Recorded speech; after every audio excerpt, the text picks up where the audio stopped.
At one point, you go to juvenile hall. Was it over that incident or? Nah. Juvenile hall, That was earlier. Yeah.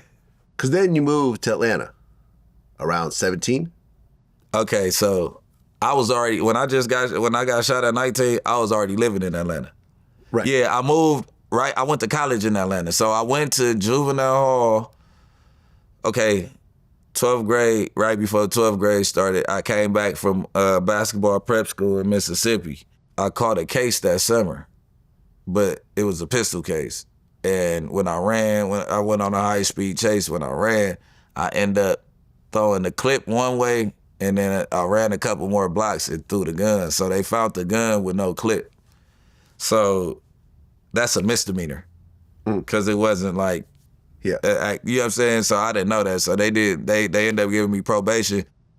I pissed dirty, whatever the case is, every time. I've been pissing dirty from 14 to 18. I never pissed one clean. So I end up getting violated. And while I'm there, I get an acceptance letter from Clark Atlanta University. So the judge does a direct release, like, soon as I get the acceptance letter. No, he doesn't. It's July, and he like, well, what day do you start orientation? He let me out 2 days before orientation, so I couldn't do no gang banging or nothing. So I end up going to Atlanta then.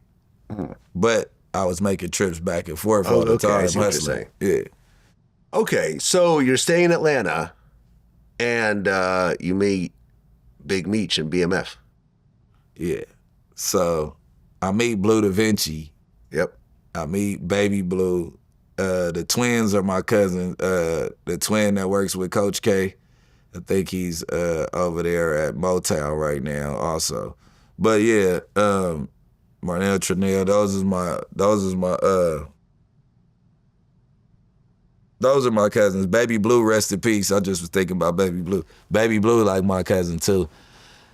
Yeah, I get out there and I'm going to college, and Cobby Supreme, Nipsey's Cobby, he was out there at the time. I think he had just bought some property. My sister and them was heavy with the property at the time. And my cousin was dealing with the BMFs, and my sister and them, they was dealing with men from the BMF. So as soon as I came out there, I get right in the mix. I'm at Club 112, I'm at Babylon, I'm at all the clubs. So yeah, I run into Meech and them like right around that time.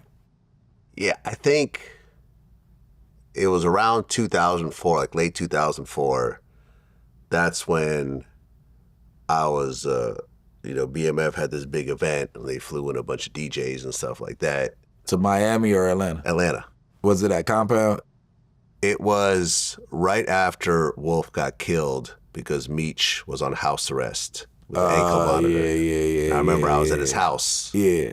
Everyone was wearing free Meech shirts. Before he was even in jail. Yeah, he wasn't in jail. He was just on house arrest. Yeah, but he was an ankle monitor. I remember I was invited to. Were you at the White House? The White House. All right, yeah. I remember we had the white Ferrari with the see-through engine and everything. And yeah, that's where I met Meech. Well, the only time I ever met Meech. What was you doing, Bleu DaVinci or Jeezy? I wasn't doing either. Oh, you said you were down to DJ? Yeah, I had done this mixtape called Rap Phenomenon, which actually is the 20-year anniversary today. It was this Tupac mixtape where we took a bunch of vocals and got all these rappers to do verses. It was like it wasn't like mixtape of the year. It was like the biggest thing during that time. I think I remember that mixtape. Yeah, it was legendary. Yeah, I think I know which one you're talking about. Bleu DaVinci was a fan, and he was kind of bringing me around. And I remember I met Meech at his house. Everyone was like, it was really inviting. It was like, come hang out with us, come smoke, come drink. Come on, man. And it just seemed like it was no strangers. Like, he meets you and you're not a stranger. I just feel like the security blanket, and so the love that he put out, like, nobody actually hated Big Meech. Yeah, no, it was a lot of love. But also, I'm looking at this, and I'm an outsider. Yeah. And I'm seeing the BMF billboards. When you get off the plane. Yeah. Yeah, and you can't miss it. I'm seeing all the Lamborghinis and the Ferraris, and I'm like, it's clear that this is not music money. Yeah. Right? Like Bleu DaVinci is not selling records. Yeah. Jeezy was, I don't even think Jeezy was really, he wasn't even signed. He may have been. Yeah, because I think he wasn't signed to Def Jam yet. Yeah, he wasn't. He was still with Diddy. Yeah, I think so. Yeah, Boys in the Hood and all that. Yeah, exactly. So I'm like, okay, me being a white boy from the suburbs, I know what's going on. Yeah, 1 + 1 equals 2. So clearly, law enforcement really knows what's going on. So I was just like, I'm going to have my fun here, and I'm going to get the fuck on. I'm going to get the fuck on, because I didn't want to be caught up in what was about to happen. Because it was clear for sure what was about to happen. Yeah, for sure. And it was scary to me, because it was like, yo, like, everyone's going to go down over this. Because they were so over the top. They had billboards that say the world is BMFs. They're really throwing it in the face of the feds. Fuck he was thinking, but he was so smooth. If you read the case, if you read, like, he was smooth. If he didn't have 100 people selling dope for him, if he would have cornered it down to like a good 10 people instead of everybody could get a brick whenever they wanted, you get what I'm saying? Yeah. I think he would have lasted. Yeah, because he never touched. They don't even have wiretaps. No, I get it. It was Southwest T that was caught on the phone. Yeah. He was doing most of the talking. Meech wasn't. Yeah. You know? And but it was just, to me, like I said, as an outsider, and I was broke. Right, it was cool to be around all this money, but I'm like, I also don't want to go to prison. For sure. So I'm good.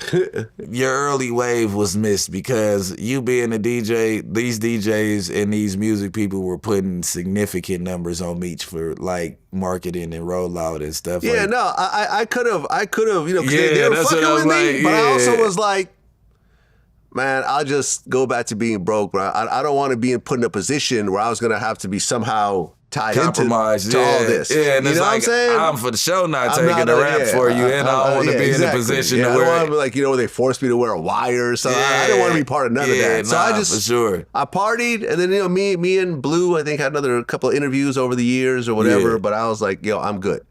They never let me touch no cocaine. One thing about Meech, when I told him, because I was 17 when I graduated. So when I came out there, I didn't tell him, but when I told everybody around I was 17, they're like, yeah, here goes some weed and take your ass back to school.